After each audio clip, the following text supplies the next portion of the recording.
भारत के प्रधानमंत्री श्री नरेंद्र मोदी जी के कार्यालय से डोरटाइजर्स मीडिया प्राइवेट लिमिटेड कंपनी के खिलाफ जांच और कार्रवाई का आदेश हुआ।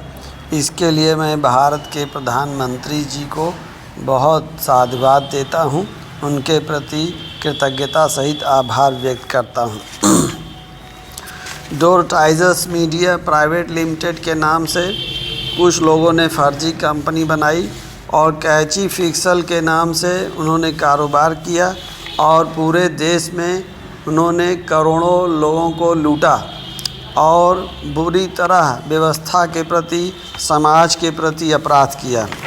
तो मैंने इस कंपनी के ख़िलाफ़ पहले भी जब कार्रवाई शुरू किया था तो बताया था कि इस कंपनी के ख़िलाफ़ कार्रवाई में समय लग सकता है चूँकि व्यवस्था की जो काम करने की शैली है उस शैली से थोड़ा सा मैं वाकिफ़ हूँ और मुझे ये उम्मीद थी कि कार्रवाई में थोड़ा विलम्ब हो सकता है, लेकिन जो भी विलम्ब हुआ है इसको मैं कोई विलम्ब नहीं मानता हूँ, क्योंकि प्रधानमंत्री कार्यालय में सिर्फ डोरटाइजर्स मीडिया प्राइवेट लिमिटेड कंपनी के ख़िलाफ़ कार्रवाई का ही एक काम नहीं है, बहुत सारे काम हैं। पूरे देश में बहुत सारी गतिविधियां चल रही हैं जिनके संबंध में प्रधानमंत्री कार्यालय को कोई न कोई आदेश निर्देश देना पड़ता है, तो मैं इसको विलम्ब नहीं मानता हूं और मुझे विश्वास है कि कंपनी के ख़िलाफ़ जो भी कार्रवाइयाँ हो रही हैं वो सही दिशा में जा रही हैं और मैं निश्चित रूप से कंपनी को कानून के दायरे में ला सकूँगा, इसका मुझे विश्वास है। मैंने जो कैची फिक्सल कंपनी के ख़िलाफ़ कार्रवाई किया तो इसमें एक बात मेरे सामने आई कि इस कंपनी में जो अवैध गतिविधियों के द्वारा कारोबार किया गया, तो इस कंपनी का जो गठन था तो कॉर्पोरेट विश्वसनीयता और शासन मानकों माने corporate credibility and governance standards को बेहतर बनाने का कोई प्रयत्न इस कंपनी में नहीं किया गया और इसमें निर्णय लेने की जो क्षमता थी वो भी अपेक्षित स्वतंत्रता विहीन थी और कंपनी को वैध उद्देश्य के लिए नहीं खोला गया था। इसका गठन वैध उद्देश्य के लिए नहीं था तथा कंपनी में पैसा लगाने वालों को सही सूचना कंपनी के निर्णयों के संबंध में नहीं दी जा रही थी। तो 9 जनवरी 2020 को कंपनी के एक अधिकारी रजत सिंह से जब मेरी वार्ता हुई और कई चरणों में वार्ता करने के बाद मुझे ऐसा महसूस हुआ कि कंपनी व्यवस्था के प्रति अपराध करते हुए अवैध गतिविधियों में लिप्त है। तो मैंने 24 जनवरी 2020 को माननीय प्रधानमंत्री महोदय को विस्तृत शिकायत भेजा। उसके 48 दिनों के बाद 13 मार्च 2020 को सर्किल पुलिस थाना अहमदाबाद गुजरात से मुझे फ़ोन आया और बताया गया कि हमारी शिकायत वहां पहुंच गई। उसके बाद मुझे किसी कार्रवाई की कोई सूचना नहीं मिली। उसके 59 दिनों के बाद 12/5/2020 को पुनः मेरे द्वारा माननीय प्रधानमंत्री महोदय को विस्तृत शिकायत भेजी गई और उसके 56 दिनों बाद 8 जुलाई 2020 को आरटीआई के द्वारा मेरे द्वारा प्रधानमंत्री कार्यालय से इन मेरी दोनों शिकायतों के संबंध में की गई कार्रवाई के संबंध में सूचनाओं की मांग की गई। तो 2 बिंदुओं पर जो मैंने सूचना मांगी थी उन 2 बिंदुओं को मैं पढ़ना चाहता हूँ। पहला बिंदु था, कृपया मेरे द्वारा उक्त फर्जी कंपनी के विरुद्ध की गई शिकायतों दिनांकित 24 जनवरी 2020 एवं 12/5/2020 को जिस संवेदनशीलता के साथ लिया जा सका है उसके संबंध में सूचित करते हुए की गई कार्रवाई के संबंध में प्रतिदिन की प्रगति के विवरण के संबंध में सूचित कराने का कष्ट करें और यदि उक्त प्रकरण को पर्याप्त गंभीरतापूर्वक नहीं लिया जा सका है तथा कोई संतोषजनक कार्रवाई नहीं की जा सकी है तो उसकी वजह के संबंध में भी सूचित कराने का कष्ट करें।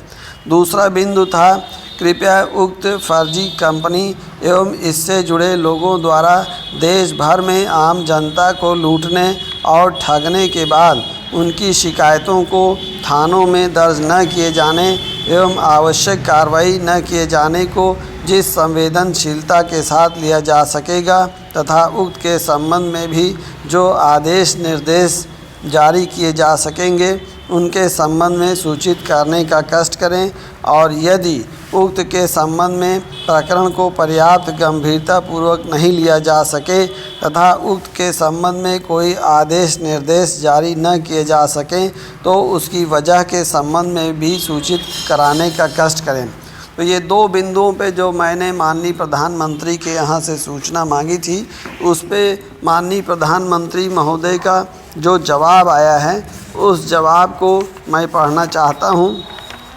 प्रथम बिंदु पर जो जवाब दिया, प्रधानमंत्री कार्यालय के जनता प्रभाग के कंप्यूटरीकृत अभिलेखों के अनुसार आवेदक के सूचना के अधिकार आवेदन में उल्लिखित दिनांक 12/5/2020 का पत्र इस कार्यालय में उपलब्ध नहीं है तथा इस कार्यालय में दिनांक 1 फरवरी 2020 को प्राप्त आवेदक के दिनांक 24 जनवरी 2020 के पत्र को CEO मेरी सरकार माई गवर्नेंस नई दिल्ली को रजिस्ट्रेशन संख्या क्रमांक PMOPGD/2020/0037879 दिनांकित 6 फरवरी 2020 के द्वारा यथोचित कार्रवाई हेतु अग्रेषित किया गया है।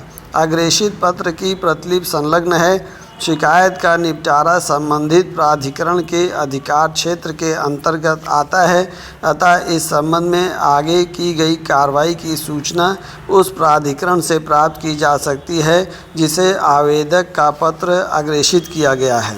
दूसरे बिंदु के संबंध में माननीय प्रधानमंत्री महोदय के यहाँ से लिखा गया कि आवेदक अपने पत्र पर की गई कार्रवाई का विवरण इंटरनेट के माध्यम से www.pgportal.government.in पर उपर्युक्त रजिस्ट्रेशन द्वारा देख सकते हैं। मुझे उम्मीद है कि प्रधानमंत्री महोदय के यहाँ से जो कार्रवाई हुई है उसके आधार पर हम आगे बढ़ सकते हैं।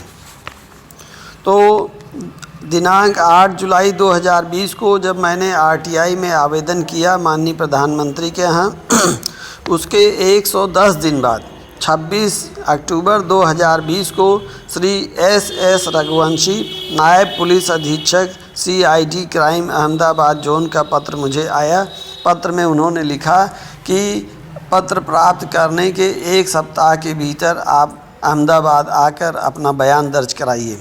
मैंने उनको फ़ोन किया कि आपको जो बयान मुझसे लेना है आप लिखित में मुझसे बयान मांगिए, मैं लिखित में आपको अपना बयान दूंगा।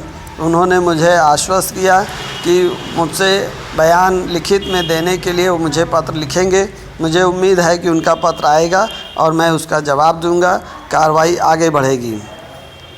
SS रघुवंशी जी का पत्र मुझे आने के 7 दिन के बाद यानी 2 नवंबर 2020 को माननीय प्रधानमंत्री के कार्यालय से मेरे RTI आवेदन का मुझे जवाब मिला और माननीय प्रधानमंत्री का जवाब मिलने के बाद 18 दिनों के बाद आज यानी 20 नवंबर 2020 को मैं कार्रवाई का विवरण आप लोगों को उपलब्ध करा रहा हूँ।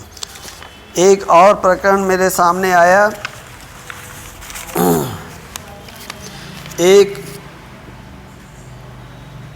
बाइक बोट कंपनी के नाम से घोटाला किया गया था। इसमें संजय भाटी नाम के एक व्यक्ति को व्यवस्था से जुड़े लोगों ने आरोपी बनाया, उसके खिलाफ कार्रवाई किया। ये 25 अक्टूबर 2020 को दैनिक जागरण में पेज नंबर 17 पर ये समाचार छपा है और इसमें बताया गया कि संजय भाटी की 104 करोड़ की संपत्ति कई शहरों में थी और 22 बैंक खातों को सीज किया गया है। और इस खबर में भी बताया गया कि ये व्यक्ति बहुजन समाज पार्टी का पदाधिकारी था। तो मैं पहले भी बोल चुका हूँ कि इस तरह के घोटाले करने वाले, भ्रष्टाचार करने वाले कहीं न कहीं राजनीतिक दलों की संरक्षण में जाते हैं। उनको उम्मीद रहती है कि उनको शायद बचा लिया जाएगा, लेकिन व्यवस्था के प्रति अपराध करने वाले वो सिस्टम को समझते नहीं हैं। वो सिस्टम के जब कार्रवाई उनके ऊपर होती है तो उससे बहुत सारे लोगों को सबक भी मिलता है। आज 20 नवंबर 2020 को एक खबर अमर उजाला अखबार में प्रकाशित हुई है कि बाइक बोर्ड घोटाले में नोबेल बैंक का CEO गिरफ्तार हुआ। तो ये नोबेल बैंक का जो CEO है, इसका नाम विजय कुमार शर्मा है और इसने 2003 में बैंक बनाया था। इसके बैंक के माध्यम से बाइक बोर्ड घोटाले में काफ़ी गतिविधियां हुई। तो मुझे उम्मीद है कि विलम्ब भले लगा, बाइक बोर्ड घोटाला बहुत लंबे समय से चर्चा में था, अब इसका पटाक्षेप हो रहा है। इसके लोगों को सज़ा मिल रही है, कानून के दायरे में लाया जा रहा है, उनकी गिरफ्तारियां हो रही हैं। इसी तरह से डोरोटाइजर्स मीडिया प्राइवेट लिमिटेड के नाम से पूरे देश में बहुत सारे लोगों को लूटने में जो लोग लगे थे, इनके खिलाफ़ भी कार्रवाइयाँ होंगी, मुझे विश्वास है।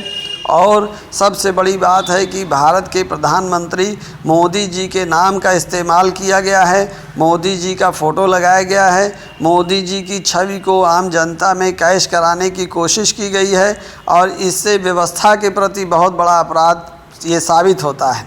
तो मुझे उम्मीद है कि बहुत सारे लोग लंबे समय से इंतज़ार कर रहे थे कि इस कंपनी के ख़िलाफ़ जो कार्रवाई हो रही है उसकी सूचना मेरे द्वारा उनको दी जाएगी। मैं भी प्रतीक्षा में था कि कोई ठोस कार्रवाई हो, कोई लिखा पढ़ी में मेरे पास जवाब आए तो मैं उसकी सूचना आप लोगों को दूं। और मैं एक बात कहना भी आवश्यक समझता हूं कि डोरोटाइजर्स मीडिया कंपनी के ख़िलाफ़ जो शिकायतें हो रही हैं और ये सोशल मीडिया पे बहुत सारे लोग जो पीड़ित हैं, प्रताड़ित हैं, जिनका पैसा लूटा है, वो अपनी प्रतिक्रिया दे रहे हैं। उसके साथ कुछ ऐसे लोग भी हैं जिनको मैं मानव आकृति में सामाजिक पशु की संज्ञा देता हूँ। ये सामाजिक पशु पढ़े लिखे नहीं हैं, अशिक्षित हैं और ये कंपनी के या तो फेवर में बोलते हैं या कंपनी के ख़िलाफ़ कार्रवाई करने वालों के खिलाफ़ बोलते हैं। तो इन सामाजिक पशुओं से मैं ये अनुरोध करता हूँ कि अपनी पशुता का प्रदर्शन कहीं और जाकर करें। और ये जो कंपनी के ख़िलाफ़ लड़ाई चल रही है, ये लंबी कानूनी लड़ाई चलेगी। अगर आपको इसकी समझ नहीं है तो अपनी पशुता का प्रदर्शन कहीं और करें, यहाँ आकर दूसरों को डिस्टर्ब करने की कोशिश न करें। मैं जितने भी लोग कंपनी से प्रताड़ित हैं उनको पहले भी बोल चुका हूँ कंपनी के ख़िलाफ़ कार्रवाई करने के लिए मैं किसी से रुपए पैसे नहीं मांग रहा हूँ, कोई कमीशन खोरी दलाली नहीं कर रहा हूँ, किसी प्रकार अपनी नैतिकता के मूल्यों से डिगने के लिए मैं कोई मेरी गतिविधि नहीं है। मैं अपने नैतिकता के सभी मूल्यों पर खड़े रहते हुए कंपनी के ख़िलाफ़ लड़ रहा हूँ। तो जिन लोगों को मेरे ऊपर भरोसा है वो इंतज़ार कर रहे हैं कि कंपनी को कानून के दायरे में लाया जा सकेगा, मैं उनको आश्वस्त करने का प्रयास करता हूं कि अपना धैर्य बनाए रखें, अपनी पूरी शालीनता के साथ अपनी गतिविधि को बनाए रखें। निश्चित रूप से हमको सफलता मिलेगी। आगे जो भी कार्रवाई होगी मैं उसकी सूचना आपको देता रहूँगा। धन्यवाद।